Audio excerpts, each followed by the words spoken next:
freedom is never more than one generation away from extinction. We didn't pass it on to our children in the bloodstream. The only way they can inherit the freedom we have known is if we fight for it, protect it, defend it, and then hand it to them with the well-taught lessons of how they in their lifetime must do the same.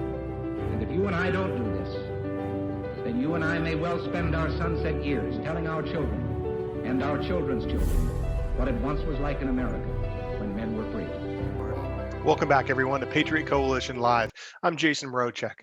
Thanks for joining us today. Our goal is to create a timeless resource to teach about the U.S. Constitution and the proper role of government, the importance of America's Judeo-Christian heritage, and how to defend against threats to our republic. But before we get into today's topic, I want to talk to you about something that you can do today to begin rooting out the major sources of corruption in America.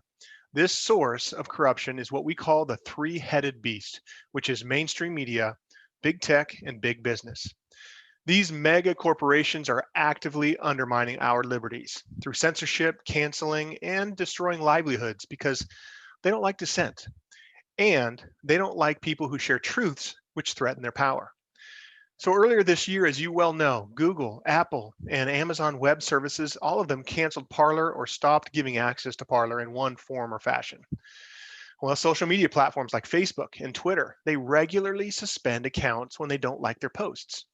So why continue to send your money to Amazon when they are canceling and censoring these types of posts and those who stand up for liberty, when you can just spend your hard-earned money with freedom-loving companies who share your values and your principles? Companies like conservativeeconomy.com.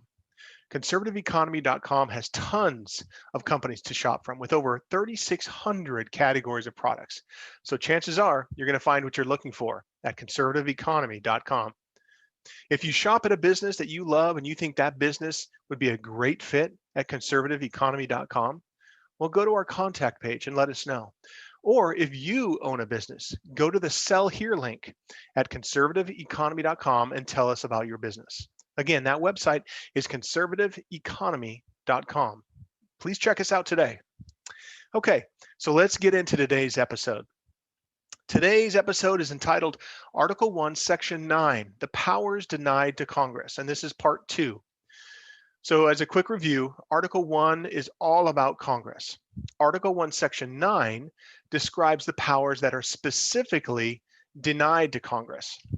And today we are talking about clauses 2 and 3 of Article 9, which concerns the writ of habeas corpus, bills of attainder, and ex post facto laws. Okay, so let's get into the first clause that we're talking about here, and that's clause 2. In it, the Constitution says this, quote, "The privilege of the writ of habeas corpus shall not be suspended unless when in cases of rebellion or invasion, the public safety may require it." So, first of all, what is habeas corpus? So habeas corpus essentially, in a very layman's translation, means show the body or produce the body, meaning that of a prisoner. And essentially, if a government entity has someone detained or imprisoned, a writ or an order is what a writ is. A writ of habeas corpus means that the entity, the government entity, must produce the detainee and then justify under what legal authority they are detained. So it's basically it's a check on the authority of the government to just lock anybody up that they decide that they want to. So the writ of habeas corpus ensures that if a judge orders it, the body, the entity that is detaining that individual has to produce the body and say under what authority that they are being detained. Okay, so the writ of habeas corpus actually dates back at least as far as the Magna Carta. In the Magna Carta, we talked about this many episodes ago, obviously a document, a charter, if you will, that the English free people said, no longer are we just going to be simply subjects that have to do the will of the king under all circumstances, even tyranny and slavery. We have some human rights, some God-given human rights that have to be observed. And in this list of rights in the Magna Carta, this charter, One of them that deals with as closely as possible to the writ of habeas corpus says this. And again, this is from the Magna Carta. It says, and translated, no legal officer shall start proceedings against anyone on his own mere say-so, without reliable witnesses having been brought for the purpose. In other words, you can't just start legal proceedings or detain somebody just because you say, yep, he committed a crime. There has to be some sort of just cause for doing that. And that's essentially what turned into the writ of habeas corpus, which has been used in England in common law since that time. Now, an interesting thing to note, so despite the popular belief that martial law is codified somewhere in the Constitution, this is untrue, right? Martial law is not called out specifically in the Constitution. But the writ of habeas corpus is the closest the Constitution comes to discussing martial law. Now, why is that? Well, first, let's talk about martial law. What is it? So martial law essentially describes when a civilian government and civil law is suspended for some period of time, and then the direct control is assumed by the military forces. So, okay, so all you all you people in the civil government, it's interesting what you're doing and all those laws that you have, but right now the military is in control, and we're going to enact whatever force is necessary in order to accomplish our objective, right? Obviously, there's a reason why we separate those two things, but martial law is basically when the military forces come into dominance, and the civilian government and the civilian law is suspended for some period of time. So under martial law, the military can essentially detain or arrest anyone without any oversight by civilian authorities. They're just not subject to them. So this is why the suspension of habeas corpus is often most thought of as martial law, because essentially when you are detained by somebody in the military who doesn't have to bring you before a judge, that's essentially taking your civil liberties away, at least one major one. But even when habeas corpus is suspended, all other laws, habeas corpus just deals with the concept that you can't detain somebody without just cause. And if called out for it, you have to defend that just cause to a judge. So that's only one part of civil government, one of the civil rights that we enjoy. So even when habeas corpus is suspended, all over other civil laws and rights are still meant to be observed. And so this is the distinction, at least in the Constitution. It's why, not why, but because martial law is not called out for, and we are only talking in the Constitution about suspending habeas corpus, that's only one of many, right? It's not just a blanket, hey, the government is suspended for as long as we want it to.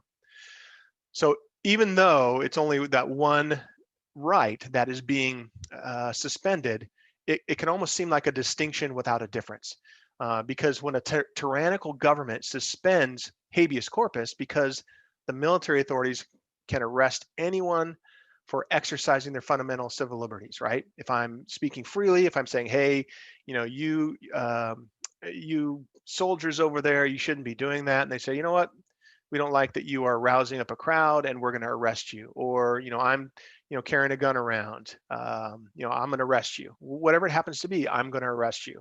And if I were executing martial law, and I wouldn't have to defend that to a judge if I were to arrest somebody, right? So even though we're only suspending habeas corpus, if I can arrest anybody for any crime that I think is bad, if I'm Private Snuffy on the street and I say, you know what, I'm going to arrest that person, or even Lieutenant Dan on the street and say, you know what, Private, go arrest that person. I don't like the way he's looking at me. It doesn't matter that it's just one law that is, or one right that is being suspended, because at that point they can do whatever they want. They can just arrest anybody for any reason, and it's no longer just one law. So that is why this is such an important concept in constitutional, in the way that we do our constitutional republic. Okay. Now, there's some interesting quotes. I'm going to read a couple of quotes from both the Constitutional Convention that come out of the debates and the journal there, as well as some of the debates and reports that are given to state legislatures, right? So this whole concept of the writ of habeas corpus in the Constitution was introduced by Charles Pinckney. Okay, and this is what his proposal read in the Constitutional Convention. Quote, the privileges and benefit of the writ of habeas corpus shall be enjoyed in this government in the most expeditious and ample manner, and shall not be suspended by the legislature except upon the most urgent and pressing occasions, and for a limited time not exceeding months. And in there was a blank that said he didn't know exactly how many months everyone agreed on, but he listed a blank for months. Continuing now, if you and that's really the end of it, right? So the privileges and benefit of the writ of habeas corpus shall be enjoyed in this government in the most expeditious and ample manner, and shall not be suspended by the legislature except upon the most urgent and pressing occasions, and for a limited time not exceeding blank months. Okay, so keep that in mind that initially he's talking about the legislature may suspend it, because we're going to talk about that. Remember, we are in Article 1, and in the way that the framers laid out the Constitution, they laid it out by branch of government for the most part, right? The first three articles, Article 1 is for the legislature, Article 2 is for the executive, Article 3 is for the judiciary, and then we have some other ones. But they break it down in terms of the context of what they're talking about. So if the privilege of writ of habeas corpus shall be enjoyed and cannot be suspended, the implication there is that because it's in Article 1 and it's talking about the powers that are denied to Congress, it is implied, and that is the intent of the Constitution, that only the legislature, Congress, can suspend that. Okay, so then now let's talk about there's a couple other quotes, and these happen in not the debates, but the testimony that is given by some of the delegates to the Constitutional Convention. And one in particular, Luther Martin, was a strong advocate of the privilege of writ of habeas corpus. And he both testifies to the general legislature in Maryland, as well as he provides them a written document, a written testimony to them. And this is what his written testimony says. Again, this is Luther Martin, a delegate from Maryland to the Constitutional Convention. He says, as the state governments have a power of suspending the Habeas Corpus Act in those cases, it was said there could be no reason for giving such a power to the general government, since whenever the state which is invaded or in which an insurrection takes place, remember those are the conditions upon which habeas corpus can be suspended. He goes on to say, since whenever the state which is invaded or in which an insurrection takes place finds its safety requires it, it will make use of that power, meaning the power of suspending the habeas corpus. And it was urged, he says, that if we gave this power to the general government, it would be an engine of oppression in its hands. Since whenever a state should oppose its views, however arbitrary and unconstitutional, and refuse submission to them, the general government may declare it to be an act of rebellion. And suspending the Habeas Corpus Act may seize upon the persons of those advocates of freedom who have had virtue and resolution enough to excite the opposition, and may imprison them during its pleasure in the most remotest parts of the Union, so that a citizen of Georgia might be bastilled in the furthest part of New Hampshire, or a citizen of New Hampshire in the farthest extreme to the south, cut off from their family, their friends, and their every connection.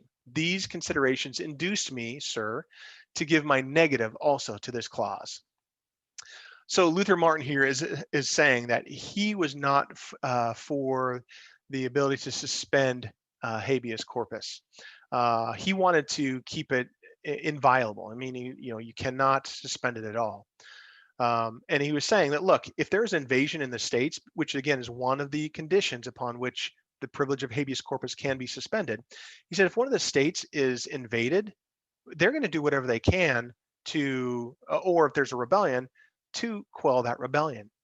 But if we give that power to the general government, meaning the federal government, now anytime someone acts contrary to what the federal government is doing, or they speak negatively about it, they can just say, hey, that's insurrection. We're going to arrest you. We're going to suspend habeas corpus, and we're going to keep you indefinitely in some remote black site, if you will, to bring it into the common vernacular of today.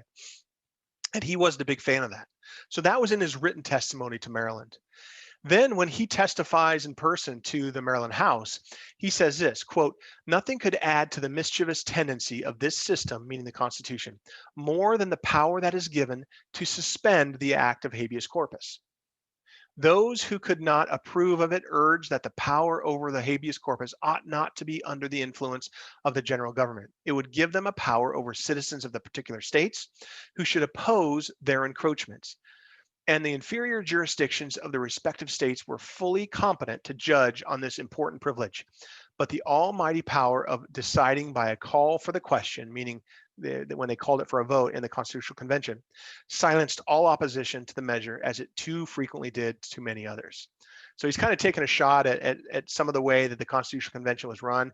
He thought that a lot of opposition was silenced because people called the question, meaning said, okay, let's take a vote on it before all the discussion was had. But again, he is reiterating that, look, the states should have this power. They can enforce it, and the general government, because they are liable to, again, call out somebody for, oh, you know what? They don't like the fact that we are exercising our power, and so the general government's going to say, yep, that's an insurrection. We're going to suspend habeas corpus and then start locking people up. So he was afraid that that might happen. Okay, so that covers clause 2 of section 9 in article 1, and that is the power to suspend the writ of habeas corpus. But again, only when it comes to cases of rebellion or invasion, that the public safety, in order to keep the public safe, has to require it, but only in those two cases, rebellion or invasion. It cannot be suspended for any other reason. And when it is suspended, it has to be done by the Congress. It can't just be done by a president. I know that may surprise some of you. Okay, so let's talk about clause 3, article 1, section 9, clause 3, which reads, quote, "No bill of attainder or ex post facto law shall be passed." So this is pretty short and sweet, but like the writ of habeas corpus, this one, all of these are kind of bills of, I'm sorry, not bills, but terms of art, right? That unless you either have studied this or gone to look them up, they're not as familiar to us today. So let me back up just a bit. We have mentioned many times on this podcast that giving legislatures, any legislature, the power to create laws that we must all then live by is a solemn authority, but it can be abused as well, right? If a legislature can create any law that it wants, what would stop that legislature from bypassing the courts and declaring the names and punishments, of political opponents to be carried out by the government, right? So normally we're accustomed to, okay, this person broke a law. Now he's going to go before a judge or magistrate, and a jury of his peers is going to decide whether he's guilty or not guilty, and that's normally the way it happens. But that's because that's what the legislature has. That's what they have passed in the law in order to regulate the process. It's in some constitutions as well, right? But what would stop a legislature from just calling out to a group of people and saying that group of people is guilty of something? We don't need the courts, and we're going to define the punishment in this law. Well, that's where a bill of attainder comes into play. So what is a bill of attainder? A bill of attainder is essentially, it's a legislative bill which specifically assigns guilt to a person or a group of people without the benefit of a trial by jury, and in some cases for crimes which are not already specified in the statutes. So they just create new crimes and say those people are guilty of them in the bill, in the text of the law itself. So bills of attainder, they also could reach those who are not even living, right? So people who've already passed away, who have property, people who aren't even born yet, like your descendants, they can call out and reach out and blame those people as well for a crime in order to strip them of life, liberty, or property, right? Maybe, if I did something that the government didn't like, and anybody who knows me has interacted with me on social media, or my family members, they say that they're guilty as well. Or anybody who is born of my line, right? So pretty scary stuff. Well, that's what a bill of attainder is. And that is why this is one of the things that the Constitution prohibits. It says no bill of attainder or ex post facto law shall be passed. So here's the example, and I kind of, alluded to it. So imagine, somebody like you or me who's maybe active on social media and is opposed to a lot of the overstepping of the federal government or your state government in some cases. And they come in and say, you know what? We're going to go look through social media for all the constitutional originalists, people who believe that the Constitution means what it says when it was written in the context that it was written. And we're going to find all those people who are advocating for that. We're going to list them out by name in a new bill, and we're going to say that all of these people must be summarily executed, right? Maybe an extreme case, but it illustrates the purposes of a bill of attainder.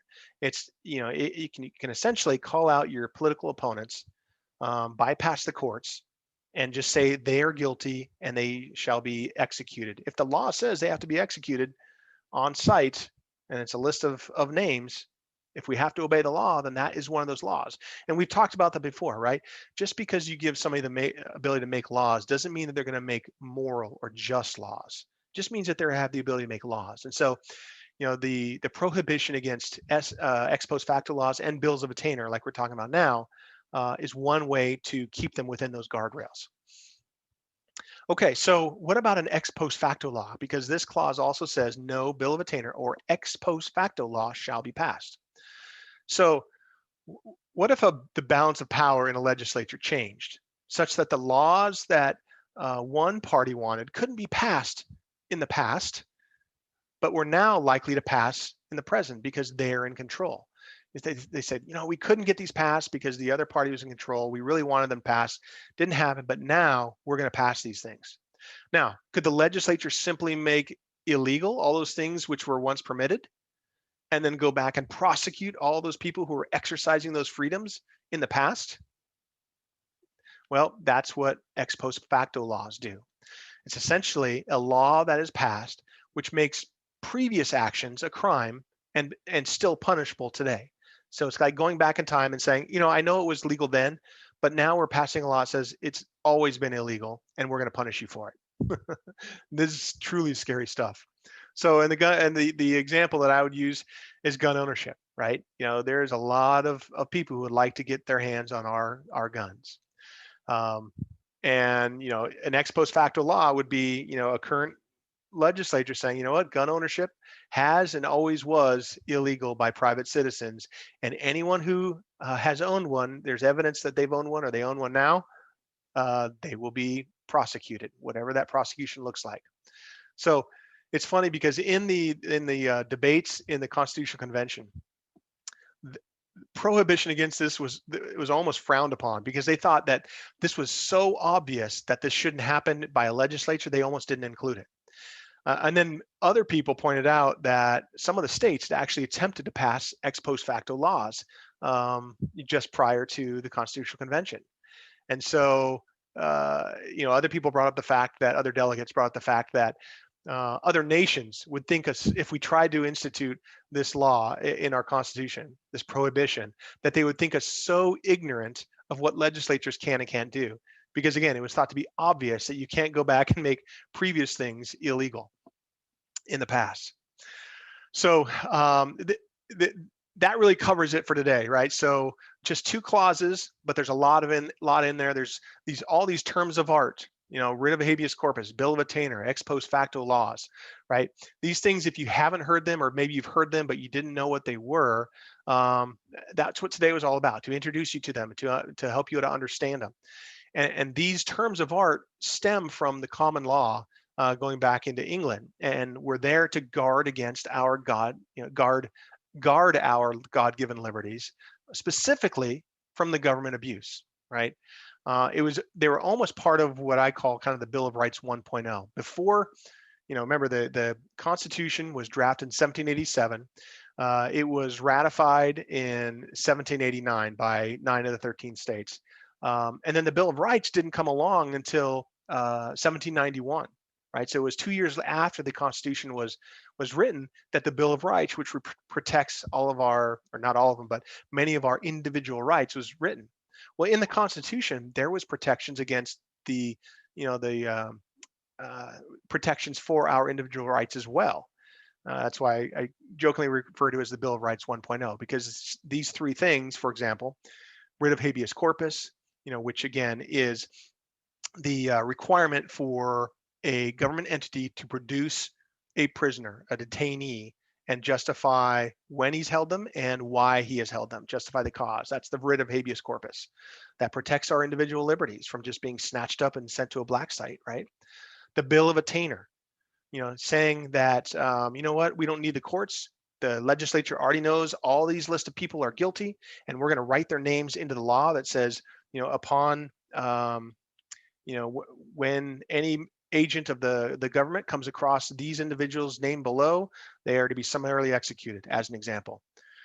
We don't need a jury, we don't need a judge or any due process. You can just execute them. That is a Bill of Attainder. It essentially attaints people with the law and says, hey, they've broken the law. And it says that specifically in the text. That's the Bill of Attainder. And then the ex post facto laws essentially is what we did yesterday that was perfectly legal.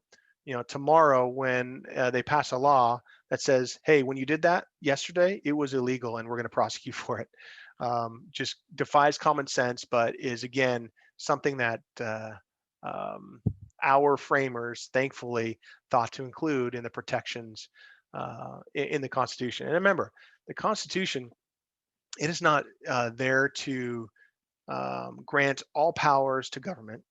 It is there to grant specific powers to government and to prevent them from taking specific authorities. And those are called out. Okay, so that covers it for today. That is Article 1, Section 9, Clauses 2 and 3.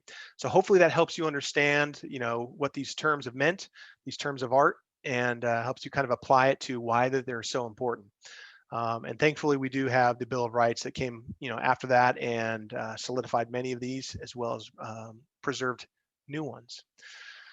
So that's it. So if you are not already a regular subscriber, we ask you, please subscribe to our podcast wherever you get your podcasts, at places like iHeartRadio and Spotify. And if you are looking to support us, you can support us by going to Patriot Coalition Live/support, and you can give us your financial support there.